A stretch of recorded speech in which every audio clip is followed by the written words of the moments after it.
नमस्कार दोस्तों, मैं आयुष आपका इलेक्ट्रिकल दोस्त। आज के इस वीडियो के अंदर आप जानेंगे कि रिले के ऊपर यह जो आपको कई सारे पोर्ट्स देखने को मिलते हैं या फिर कुछ स्विचेस देखने को मिलते हैं, आखिरकार इनका क्या काम होता है और इसे आप कैसे यूज करोगे। तो चलिए बढ़ते हैं प्रैक्टिकल स्क्रीन की तरफ। उसके पहले आप सभी को इन्फॉर्म करना चाहूंगा कि अभी के समय हमारे ऑफलाइन ट्रेनिंग इंस्टीट्यूट में सीट्स अवेलेबल है। तो अगर आप यहाँ पे आके प्रैक्टिकली हमसे इलेक्ट्रिकल ऑटोमेशन सीखना चाहते हैं, मतलब बिल्कुल बेसिक से, बिल्कुल जीरो से, अगर आप एडवांस इलेक्ट्रिकल ऑटोमेशन तक सीखना चाहते हैं तो आप आके हमसे ट्रेनिंग ले सकते हैं। इसके लिए आप हमें डायरेक्ट नंबर पे कॉल कीजिए 8690045999। चलिए वीडियो में आगे बढ़ते हैं। तो दोस्तों, इस रिले के ऊपर जितने भी फंक्शन है इससे आप अच्छे से प्रैक्टिकल समझ पाए, इसके लिए हम पहले एक कॉन्टेक्टर को स्टार्ट कर लेते हैं ताकि आप प्रैक्टिकली देख पाएंगे कि आखिरकार कौन से बटन से क्या फर्क पड़ता है। तो इसके लिए सबसे पहले हम इस रिले को हमारे कॉन्टेक्टर से जोड़ लेंगे। दोस्तों, यहाँ पर एक छोटी सी बात बताना चाहता हूँ। कई बार तो हमारी जो रिले होती है वो आसानी से इस तरीके से कॉन्टेक्टर में इंसर्ट हो जाती है, लग जाती है, लेकिन कई बार क्या होता है वो लगती नहीं है। तो आपको क्या करना है, ये जो रिले होती है, इस रिले पे जब आप यहाँ पे इसके टर्मिनल्स देखोगे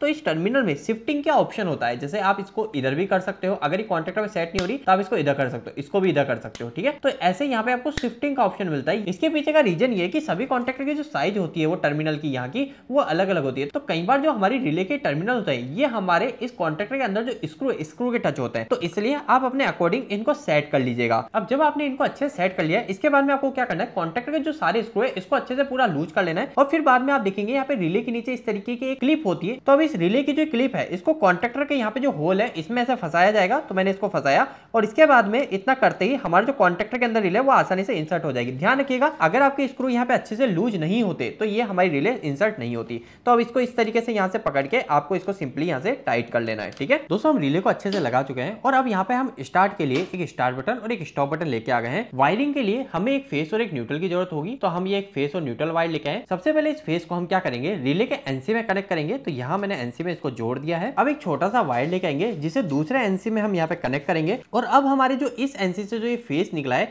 इस फेस को हम ले जाके जोड़ देंगे हमारे स्टॉप के बटन में। तो अब हमारे स्टॉप बटन के एनसी में यहाँ पे इस फेस को हम कनेक्ट कर देंगे। अब हमारे इस एनसी से जो दूसरे एनसी से हमारा जो फेस निकलेगा, इधर हम एक वायर को कनेक्ट कर लेते हैं और अब इस वायर को लाके हम जोड़ेंगे हमारे इस स्टार्ट बटन के एनो में। इसके बाद में आप सभी जानते हैं कि जैसे ही स्टार्ट बटन में दबाऊंगा तो यहाँ से हमारा एक फेस निकलना चाहिए। तो इसके लिए मैं एक वायर यहाँ पे इसमें कनेक्ट करूंगा और अब इस वायर के दूसरे सिरे को मैं ले जाके जोड़ दूंगा हमारे इस कॉन्टेक्टर के A1 में, जो कि हमारे यहाँ पे लिखा हुआ है। तो इस वायर को मैं ले जाके जोड़ दूंगा हमारे कॉन्टेक्टर के A1 में, ताकि कॉन्टेक्टर ऑन हो जाए बटन दबाते ही। तो दोस्तों, ये मैंने हमारे कॉन्टेक्टर की वायरिंग कर ली, बस इसे न्यूट्रल देना बाकी है। तो ये हमारा न्यूट्रल वायर मैं फटाफट से A2 में जोड़ लेता हूँ और हमारे कॉन्टेक्टर की वायरिंग हो चुकी है। चलिए मैं एक बार फेस न्यूट्रल की सप्लाई देता हूँ और हमारे इस स्टार्ट बटन को दबाता हूँ और देखता हूँ क्या हमारा कॉन्टेक्टर ऑन हो रहा है। जी हाँ, हमारा कॉन्टेक्टर ऑन हो रहा है, लेकिन होल्डिंग बाकी है। होल्डिंग का मतलब सिंपल सा है कि अगर मैं इस बटन को एक बार दबाऊं तो दबाने के बाद में अगर मैं छोड़ भी दूं तो भी कॉन्टेक्टर ऑन रहे, मतलब होल्ड रहे, तो उसको होल्डिंग बोलते हैं। तो यहाँ पर होल्डिंग करने के लिए हमें सिर्फ दो वायर की जरूरत होती है। यहाँ पर इन दोनों वायर को कनेक्ट कहाँ किया जाएगा, तो हमारा जो भी स्टार्ट का बटन है जिसको मैं अगर छोड़ दूं तो भी लोड चलता रहे, तो उस स्टार्ट बटन के एक पहले से मैं एक वायर को कनेक्ट करूंगा। तो यह पहला वायर हमने स्टार्ट बटन के पहले से जोड़ लिया और ये दूसरे ग्रे वायर को मैं क्या करूंगा, हमारे स्टार्ट बटन के बाद से कनेक्ट कर लूंगा। तो इस दूसरे ग्रे वायर को मैं यहाँ जोड़ लेता हूँ हमारे स्टार्ट बटन जो भी है इसके आउटपुट साइड में। तो अब हमने इन दोनों ही वायर को, दोनों ही ग्रे वायर को होल्डिंग के लिए एक पहले से जोड़ लिया है स्टार्ट बटन के और एक हमने दूसरे वायर को बाद से जोड़ लिया है। अब इन दोनों वायर को ले जाके कहां जोड़ना है, तो सिंपल है, हमारा जो भी कॉन्टेक्टर है इस कॉन्टेक्टर के एनो पे जोड़ देना है। तो हमारे इस कॉन्टेक्टर में यहाँ पर एक एनो फ्री है, मैं यहाँ पे भी जोड़ सकता हूँ, या फिर मैं इस तरीके का एक एड ऑन ब्लॉक लेके आऊंगा और इस एड ऑन ब्लॉक को हमारे इस कॉन्टेक्टर पे लगा लूंगा और इस एड ऑन ब्लॉक के एनो पे मैं इन दोनों वायर को एक एक को जोड़ दूंगा। तो मैं पहले इस ग्रे वायर को इधर वाले एनो पे जोड़ देता हूँ और दूसरे इस ग्रे वायर को मैं दूसरे एनो पे जोड़ देता हूँ। और दोस्तों, बस इतना करते ही हमारी वायरिंग कंप्लीट हो गई है और साथ ही साथ आप अभी डीओल स्टार्टर बनाना सीख चुके हो। बस यहाँ पे आप L1 L2 L3 पे R Y B तीनों फेस लाके जोड़ने हैं और T1 T2 T3 पे आप मोटर के 3 तार जोड़ेंगे और आपकी मोटर डीओल स्टार्टर पे चलने लग जाएगी। चलिए अभी मैं कॉन्ट्रैक्टर को स्टार्ट करता हूँ बटन दबा के।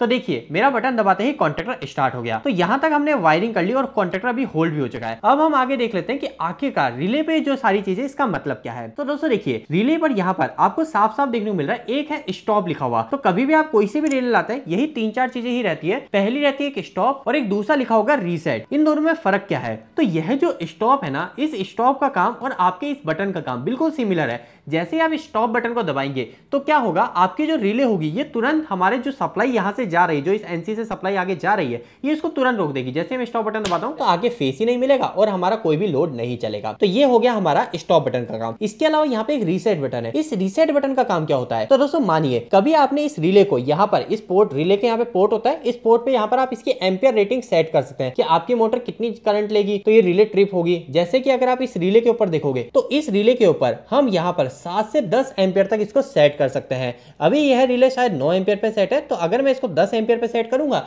तो ये अब 10 एम्पियर ज्यादा करंट इस पे जाएगा, तो ये रिले ट्रिप हो जाएगी। अब दोस्तों अगर यह रिले एक बार ट्रिप हो जाती है तो क्या होगा, आप चाहे बाद में आके स्टार्ट बटन को भी दबाएंगे तो भी आपका जो कॉन्टैक्टर है वो ऑन नहीं होगा। जैसे अभी तो कॉन्टैक्टर ऑन हो गया क्योंकि अभी रिले ट्रिप नहीं थी, अभी तो मैंने यहाँ से स्टॉप करी थी ना, स्टॉप कर रहा हूं तो देखिए मैं यहाँ से ऑन कर पा रहा हूँ। लेकिन अगर ये रिले ट्रिप हो जाती तो यहाँ से मैं स्टार्ट करता तो भी स्टार्ट नहीं होता। ये स्टार्ट तभी होता जब आप यहाँ पे आके इसको रीसेट करते। अब यहाँ पर एक और चीज आती है कि आखिरकार इस रिले को मैं कैसे चेक करूं कि इसका रीसेट काम कर रहा है या नहीं। तो इसके लिए सब रिले पर एक टेस्ट बटन होता है। जैसे कि अगर आप इस रिले के कैप को ओपन करोगे तो यहाँ पर देखिए आपको टेस्ट लिखा हुआ देखने को मिल रहा है। इस टेस्ट में यहाँ पर आपको पतला सा, जैसे मल्टीमीटर की नोब हो गई, इस तरीके से कुछ पतली चीज को डालना होता है और जैसे आप इसको दबाएंगे, देखिए अभी रिले क्या है हमारी ऑन है और हमारा क्या है कॉन्टैक्टर भी ऑन हो रहा है। अगर मैं जैसे इस टेस्ट बटन को दबाऊंगा तो देखिए हमारा कॉन्टैक्टर ऑफ हो जाएगा।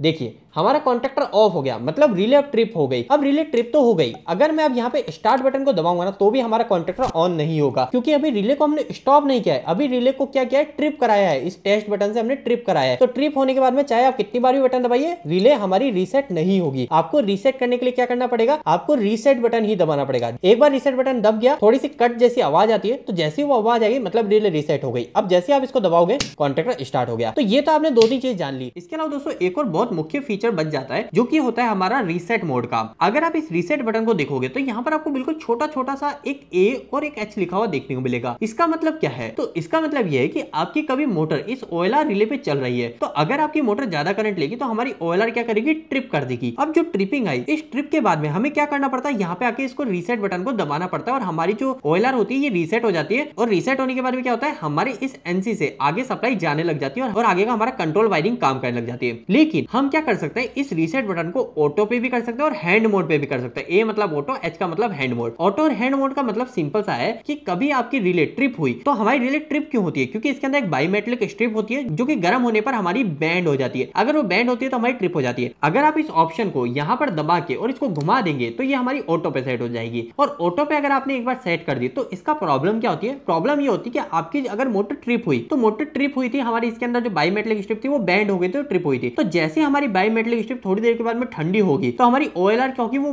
ऑटोमेटिक रीसेट हो जाएगी, आपको रीसेट करने जाने की जरूरत ही नहीं पड़ेगी। कई बार आपने सुना होगा आपके ऑपरेटर ने बोला था कि बीच में मोटर ही नहीं चल रही थी लेकिन आधे घंटे के बाद अपने आप चलने लग गई। तो हो सकता है आपकी मोटर बीच में ट्रिप हुई होगी और ट्रिप होने के केस में हमारी जो बायोमेट्रिक स्ट्रिप है वो गर्म हो गई होगी, लेकिन थोड़ी देर के बाद 15-20 मिनट के बाद में हमारी वो वापस से ऑटोमेटिक ठंडी हो गई तो ये ऑटोमेटिक रीसेट हो गई। तो आप ध्यान रखिए कि आपकी ओएलआर को हमेशा हैंड मोड पे रखना है। हैंड मोड पे जब आप रखेंगे तो ऐसे बाहर निकली हुई रहेगी ताकि आप इसको दबा सके। इसको ऑटो पे कैसे करते हैं, तो ऑटो पे करने के लिए काफी सिंपल होता है। आपको सिंपली क्या करना है, यह जो नॉब है इस नॉब को ऐसे घुमा देना है और घुमा के ऐसे लॉक कर देना है। अब ये लॉक हो गई और देखिए आप देखेंगे स्टॉप बटन बाहर निकला है लेकिन रीसेट बटन जो है वो अंदर दबा हुआ है, मतलब ये परमानेंट रीसेट करता रहेगा अगर कभी भी ट्रिपिंग आएगी। तो ये सभी फंक्शन होते हैं हमारी ओएलआर रिले में। उम्मीद करता हूं आज के इस वीडियो के बाद में आपके सारे डाउट क्लियर हो गए होंगे ओएलआर रिले से रिलेटेड। अगर फिर भी कुछ डाउट रह गया तो आप कमेंट बॉक्स में कमेंट कीजिएगा, उसके ऊपर हम एक डेडिकेटेड वीडियो बनाएंगे। इसके अलावा दोस्तों जैसे कि मैंने आपको बताया कि हमारा ऑफलाइन ट्रेनिंग इंस्टीट्यूट स्टार्ट हो चुका है। अगर आपके बेसिक इलेक्ट्रिकल से रिलेटेड भी कुछ डाउट है, आप सिर्फ 15 दिन की बेसिक इलेक्ट्रिकल की ट्रेनिंग लेके काफी अच्छा अपना मुकाम हासिल कर सकते हैं। आपको 15 दिन के अंदर रिले लॉजिक से रिलेटेड सारे डाउट क्लियर कर दिए जाएंगे, जैसे कि सभी प्रकार के आप स्टार्टर पे प्रैक्टिकल काम करना सीख जाएंगे। इसके अलावा आप इलेक्ट्रिकल ड्राइंग को रीड कर पाएंगे, टाइमर, एनओएनसी, सेंसर, ये सभी आपके लिए बहुत ज्यादा आसान हो जाएगा। तो अगर आप किसी भी तरीके की ट्रेनिंग लेना चाहते हैं इलेक्ट्रिकल की तो आप हमें डायरेक्ट कॉल कीजिएगा 8690045999। चलिए यह वीडियो आपको कैसा लगा प्लीज इस वीडियो को लाइक करके जो बताएगा। कुछ भी सवाल रह गए तो कमेंट बॉक्स में कमेंट करके पूछ सकते हैं। इलेक्ट्रिकल की वीडियो अगर आप हिंदी में देखना पसंद करते हैं आज ही हमारे चैनल को सब्सक्राइब कर लीजिए। आज के लिए इतना ही, धन्यवाद।